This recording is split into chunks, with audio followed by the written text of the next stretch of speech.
The Life of Moses, as told from the Book of Jasher, Part 2. And in the 3rd year from the birth of Moses, Pharaoh was sitting at a banquet, when Alperaneth the queen was sitting at his right, and Bithiah at his left. And the lad Moses was laying upon her bosom, and Balaam the son of Beor with his 2 sons, and all the princes of the kingdom were sitting at table in the king's presence.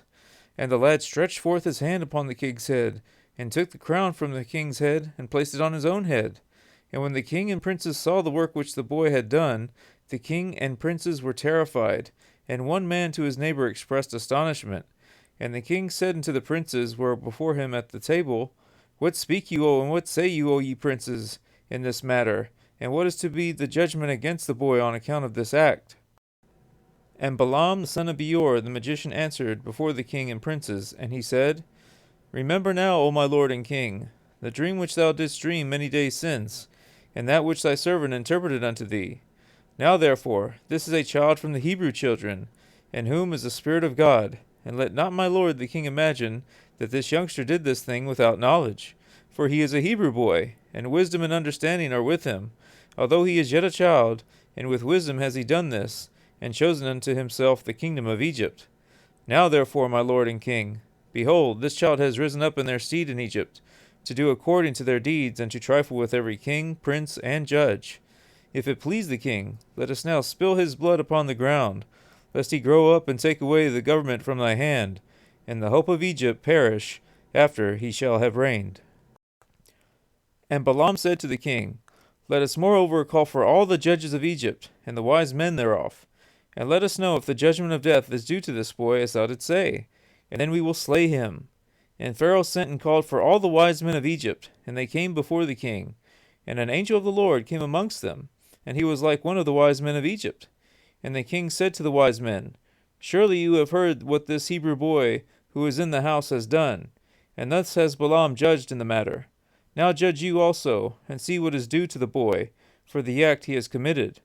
And the angel, who seemed like one of the wise men of Pharaoh, answered and said as follows, before all the wise men of Egypt, and before the king and the princes. If it please the king, let the king send for men who shall bring before him an onyx stone and a coal of fire, and place them before the child. And if the child shall stretch forth his hand and take the onyx stone, then shall we know that with wisdom has the youth done all that he has done, and we must slay him. But if he stretch forth his hand upon the coal, then shall we know that it was not with knowledge that he did this thing, and he shall live. And the thing seemed good in the eyes of the king and the princes, so the king did according to the word of the angel of the Lord. And the king ordered the onyx stone and coal to be brought and placed before Moses. And they placed the boy before them. And the lad endeavored to stretch forth his hand onto the onyx stone, but the angel of the Lord took his hand and placed it upon the coal. And the coal became extinguished in his hand, and he lifted it up and put it into his mouth, and burned part of his lips and part of his tongue, and he became heavy in mouth and tongue. And when the king princes saw this, they knew that Moses had not acted with wisdom in taking off the crown from the king's head. So the king and princes refrained from slaying the child. So Moses remained in Pharaoh's house, growing up, and the Lord was with him. And whilst the boy was in the king's house, he was robed in purple, and he grew amongst the children of the king.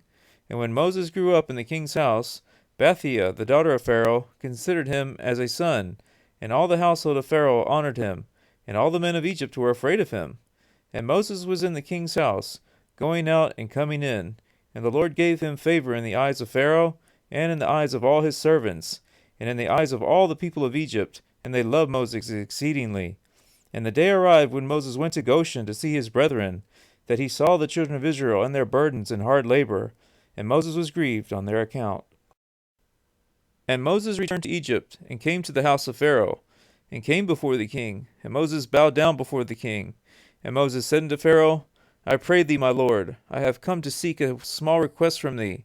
Turn not away my face empty. And Pharaoh said unto him, Speak.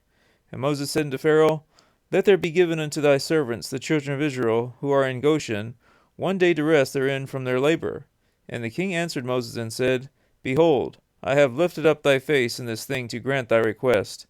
And Pharaoh ordered a proclamation to be issued throughout all Egypt and Goshen, saying, To you, all the children of Israel, thus says the king, For 6 days you shall do your work and labor, but on the 7th day you shall rest, and shall not perform any work.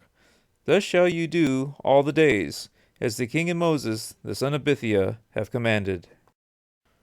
And Moses rejoiced at this thing, which the king had granted to him, and all the children of Israel did as Moses ordered them. For this thing was from the Lord to the children of Israel, for the Lord had begun to remember the children of Israel, to save them for the sake of their fathers. And the Lord was with Moses, and his fame went throughout Egypt. And Moses became great in the eyes of all the Egyptians, and in the eyes of all the children of Israel, seeking good for his people Israel, and speaking words of peace regarding them to the king. This is the leap of faith.